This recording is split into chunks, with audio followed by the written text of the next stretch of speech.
ọ̀rọ̀ tí à ń bá bọ̀ nípa ìgbéyàwó láti sọ part 1 fún ara wa, part 2 náà ti sọ kọjá, part 3 ní a fẹ́ sọ yìí. Àwọn nǹkan tí ó ń tú ìgbéyàwó a fẹ́ sọ̀rọ̀ lé lórí, tó yá sí pé yóò máa jẹ́ àǹfààní fún obìnrin tó jẹ́ ìyàwó ilé àbí àwọn ọ̀dọ́ tó ń ṣẹ̀fẹ̀ gbé tó ń ṣẹ̀fẹ̀ ṣèyàwó. Àwọn nǹkan tó máa ń tú ìgbéyàwó lọ́dọ̀ obìnrin tóbìnrin yẹn ò fi ń pẹ́ nílé ọkọ. Nǹkan yẹn kan péré ni o.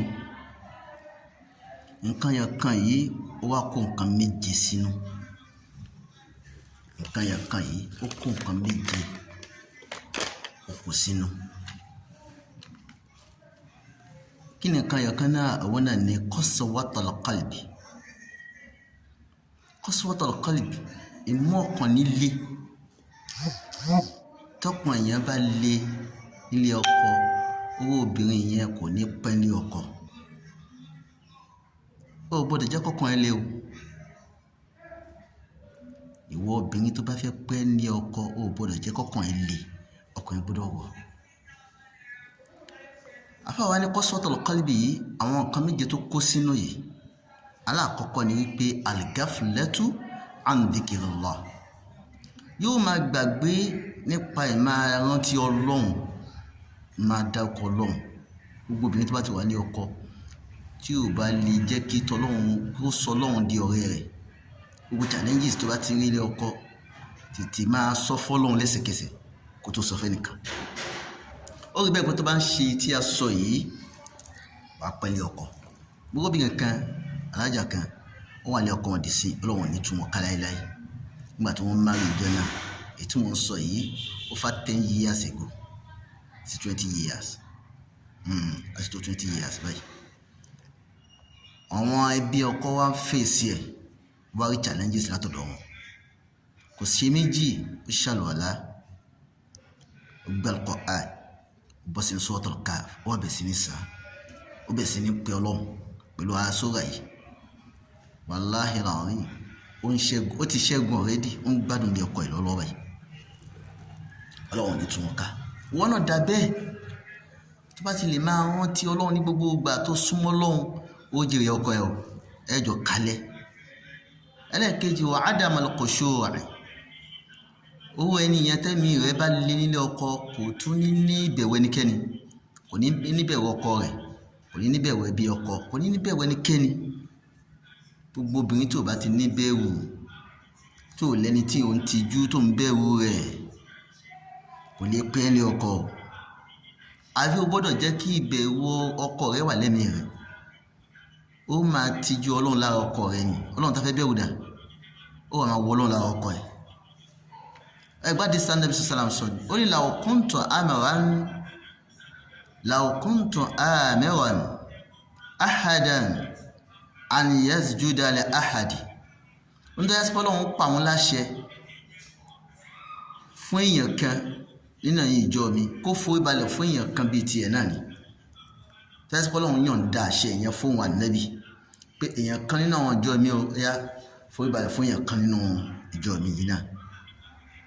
Ó ní la amartu al-mar'a an tasjuda li zawjiha. Ìbá máa pàṣẹ fún ẹ̀yin obìnrin pé ẹ máa forí balẹ̀ fún ọkọ yín. Tẹ́ bá ti jí láàárọ̀ rẹ̀ lẹ́yìn tẹ́ forí balẹ̀ fún Ọlọ́run, ẹ tún forí balẹ̀ fún ọkọ yín náà. Ànábì fẹ́ ká mọ̀ pàtàkì ọkọ. Ẹ̀yin obìnrin, ó fẹ́ kẹ́ mọ̀ pàtàkì wọn, pàtàkì àwọn ọkọ yín. Ànábì ṣe sọ tó sọ yìí sallallahu alaihi wasallam. Ó gbọ́dọ̀ bẹ̀rù ọkọ ẹ. Ẹlẹ́ẹ̀kẹta, wa adama ta'athur bi kalamillahi wal mawa'idh al-imaniyya.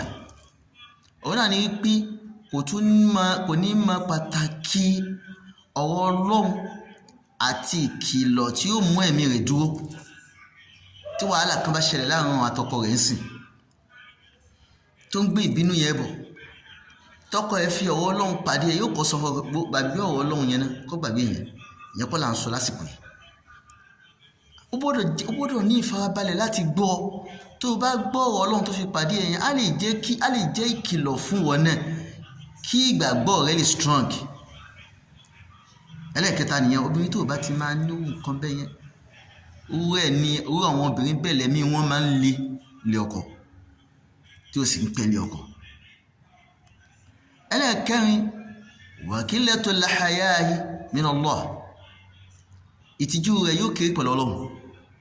Ẹni tí ò tìjú Ọlọ́run bá lọ sí fẹ́ tìjú èèyàn, ó gbọ́dọ̀ máa tìjú ọkọ ẹ̀. Ìtìjú ọkọ obìnrin gbọ́dọ̀ ní. Tó bá ti ní láti máa tìjú ọkọ ẹ̀ kó lè pẹ́ ní ọkọ, ó gbọ́dọ̀ tìjú ọkọ ẹ̀ kó tìjú àwọn ẹbí ọkọ ẹ̀. Nínú àwọn tí Ànábì sallallahu alaihi wasallam sọ fún wa pé ó lẹ́tọ̀ọ́ ní Islam, al-haya, ìtìjú. Gbogbo ẹni tó bá ti ní ìtìjú ó ti sàn kan nù. Ẹlẹ́ẹ̀kẹrin nìyẹn. Ẹlẹ́ẹ̀karùn-ún òun náà ni wa tarku a'malil birri wa abwabil khayr, àti máa fi àwọn iṣẹ́ dáadáa kalẹ̀ àti àwọn ojú ọ̀nà tó rí ó máa gbà wọlé. Nígbà tí wàhálà ṣẹlẹ̀ láàrin àtọkọ wà rẹ̀ ọ̀kẹ́ gbogbo dáadáa tí wọ́n ń ṣe pẹ̀lú ẹ̀ ń fi sílẹ̀ mi ní ṣe mọ́. Gbogbo obìnrin tó bá ti ṣe bẹ́ẹ̀, ẹ̀mí líle ní máa ń fà á, qaswatul qalb. Òun ló jẹ́ kó máa ṣe bẹ́ẹ̀. Gbogbo ọ̀nà tí orí gbà wọlé yóò wá di àwọn orí yẹn, kò ní jẹ́ kó wọlé. Tí ó pọ́ bí ọkọ rẹ̀ fẹ́yàwó lé àbọ̀kọ rẹ̀ sàn kankan. Ẹlòmíì nínú obìnrin míì wà tó yá sí pé òun lọ́wọ́ rẹ̀ jí tọkọ rẹ̀ lọ, yóò máa wò lẹ́mìí rẹ̀ pé láti tọkùn yìí ní lèmi náà ní. Qaswatul qalb nìyẹn, ọkàn tó le máa ń fà á o. Kì í ṣe ráìtì tí wọ́n ní, tí wọ́n ìyàwó ní. Èyí tí ọkọ rẹ̀ ní ó ju èyí tí wọ́n ní lọ. Ẹjọ́ ní ráìtì kan náà. Ọkàn líle ló máa ń sọ fóbìnrin pé ẹ̀tọ́ tó ní náà ni, ẹ̀tọ́ tọkọ rẹ̀ ní ìwọ náà ní. Ó gbọ́ ọ̀nà tó rí lè gbá wọlé yóò sì lọ dípa ara rẹ̀ ní í ṣe. Obìnrin bẹ́ẹ̀ ò lè pẹ́ lé ọkọ, bẹ́ẹ̀ ni kò lè pẹ́ lé ọkọ. Àfi kó wọ ẹ̀mí rẹ̀ tán. Tí gbogbo ohun tóbìnrin bá ṣe ní ọkọ pátá, ọkàn yẹn ní máa ń direct wọn. Òun náà ní máa ń direct àwọn ọkùnrin náà. Gbogbo ẹ̀dá tọ́lọ́run dá, ọkàn yìí ní direct. Bọ́rọ̀ bá ń bọ̀ yóò lọ síbi ọpọlọ. Tó bá dé ibi ọpọlọ tán, yóò sọ̀kalẹ̀ sí inú ọkàn. Tó bá kó inú ọkàn yóò wá sọ̀ jáde. Tó bá ti débi ọkàn yẹn ọkàn máa dà láàmú pé èwo ni kí n ṣe ń bẹ̀. Gbogbo ọ̀nà tó rí lè gbá wọlé yóò dípa.